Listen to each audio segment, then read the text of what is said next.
श्रीराम जय राम जय जय राम। अखंड अनुसंधान हेच संतांच्या चरित्र्याचे मर्म। कोणत्याही देवाच्या उत्सवाचा मुख्य हेतू हा की आपल्याला त्याचे स्मरण अधिकाधिक व्हावे।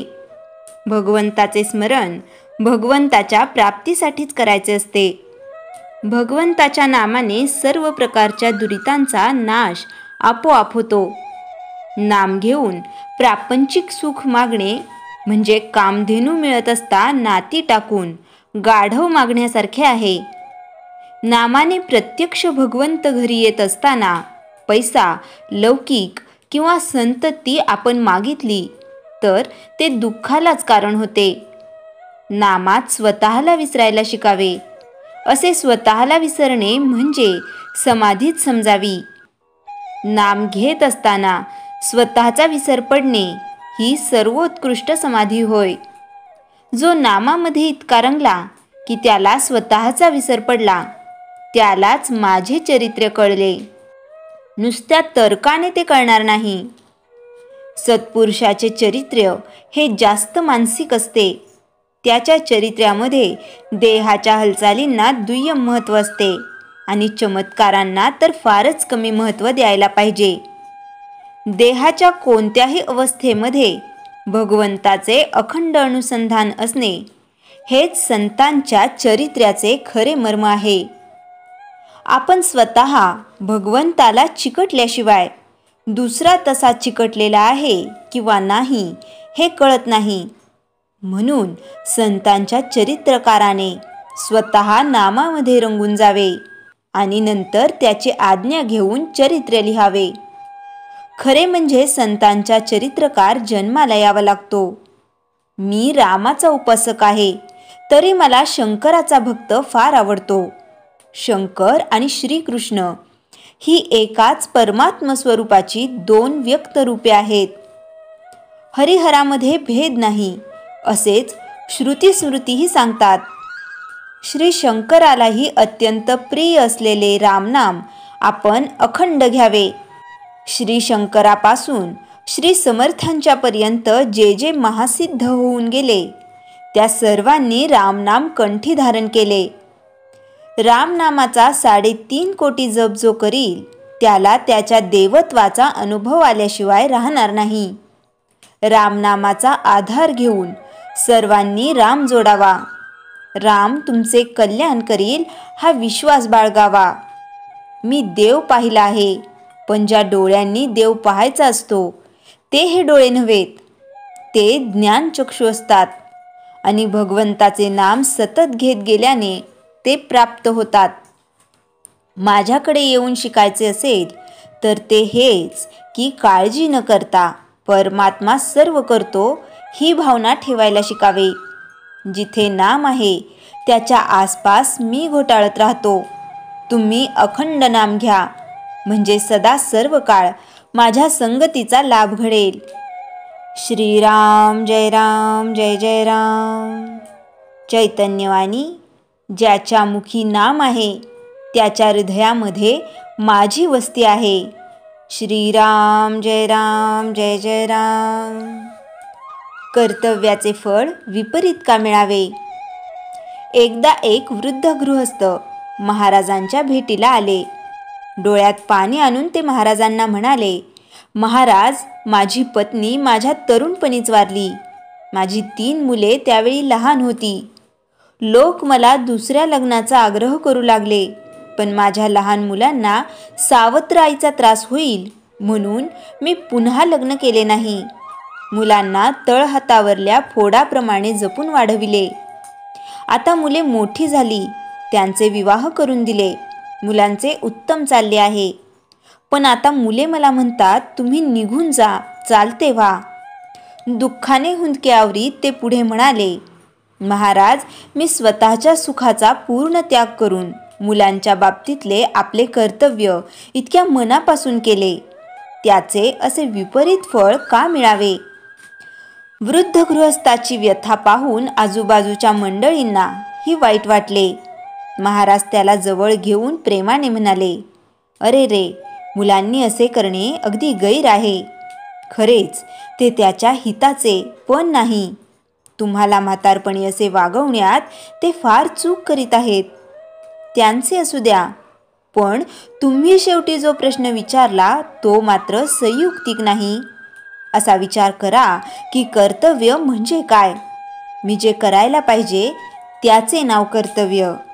आता मी जर ते करायलाच हवे तर तो म्हणजे दुसरा कसा वागतो याचा संबंध येतोच कुठे. म्हणजेच फळाचा संबंध येत नाही. कोणत्याही कर्माचे फळ प्रारब्धाप्रमाणेच मिळते. म्हणून तुम्ही आपले कर्तव्य चोखपणे केलेत याचे समाधान वाटू द्या. आणि आजची स्थिती आपल्या प्रारब्धानुसार आलेली आहे हे ओळखून त्याबद्दल खंत बाळगू नका.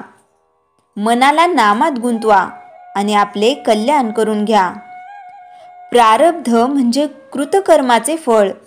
हे चांगले किंवा वाईट असू शकते.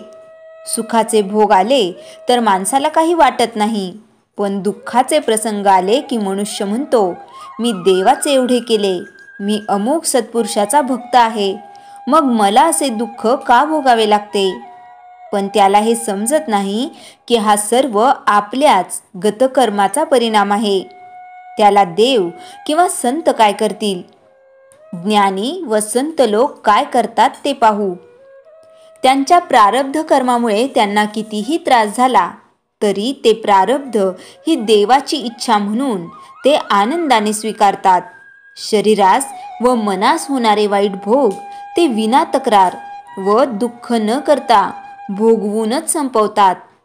समजा आपल्याला पैशाची जरुरी आहे आणि आपल्या ओळखीचा माणूस किंवा अगदी जवळचा नातेवाईक मोठ्या बँकेत मॅनेजर आहे, तरी आपण जर आपल्या स्वतःच्या नावावर बँकेत जर पैसे नसले तर आपल्याला तो पैसे देऊ शकत नाही.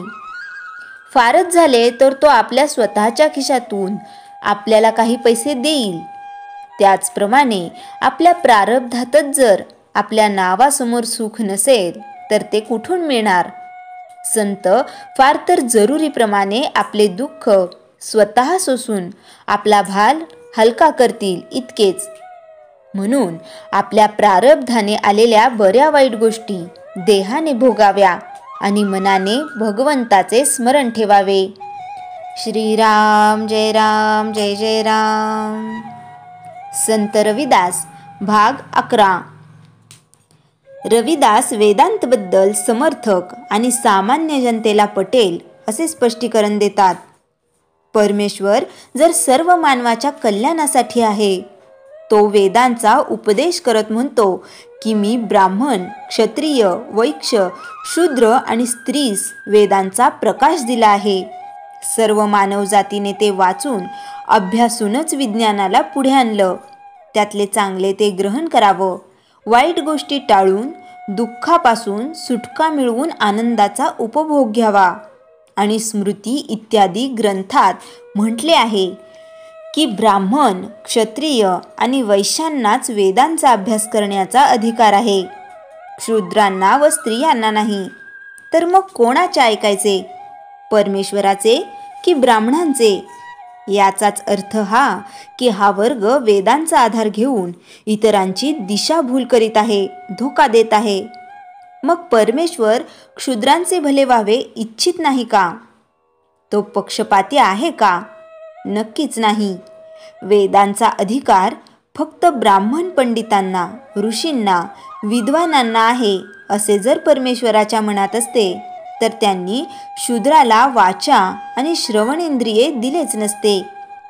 परमेश्वराने जसे पृथ्वी, जल, अग्नी, वायू, चंद्र, सूर्य, तारे, अन्न इत्यादी गोष्टी सर्वांसाठी निर्माण केल्यात, त्याचप्रमाणे वेदही सर्वांसाठी निर्माण केले आहे. मुळात वेद हे देवनिर्मित नसून मानवनिर्मित आहे. ते जर देवनिर्मित असतील तर इतर गोष्टींप्रमाणे वेदांचाही लाभ शूद्रांना व्हायला हरकत नसावी. रविदास आपल्या अमोघ वाणीने वेदावर प्रकाश टाकीत होते. सत्संग, भजन, कीर्तन, उपदेश ऐकण्यासाठी जी मंडळी उपस्थित होती त्यांना ऐकून अगदी कृतकृत्य झाल्यासारखे वाटले. संतुष्ट होऊन त्यांनी उंच स्वरात नारे लावले. जय हो रविदासजी की जय हो. सत्संग संपला. भरल्या मनाने तृप्त होऊन माणसं घरोघरी पांगली.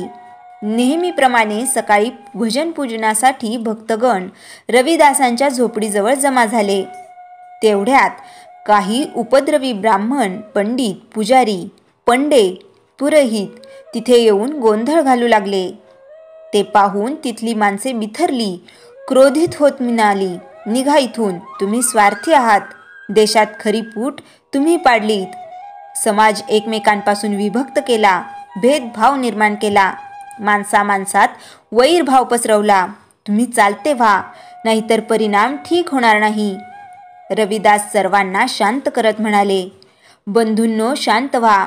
या पुजाऱ्यांचे म्हणणे काय आहे ते ऐकून मग काय करायचे ते ठरवता येईल. अर्थातच ते लोक एक कपटी योजना आखून आले होते. रविदासांनी त्यांना आपण होऊन दिलेली संधी पाहून त्यातील एक जण म्हणाला, आज आमच्या समोर तुझी दगडाची मूर्ती आमच्या मूर्तीसोबत गंगेत तरंगवून दाखव, तरच आम्ही तुला खरं मानू.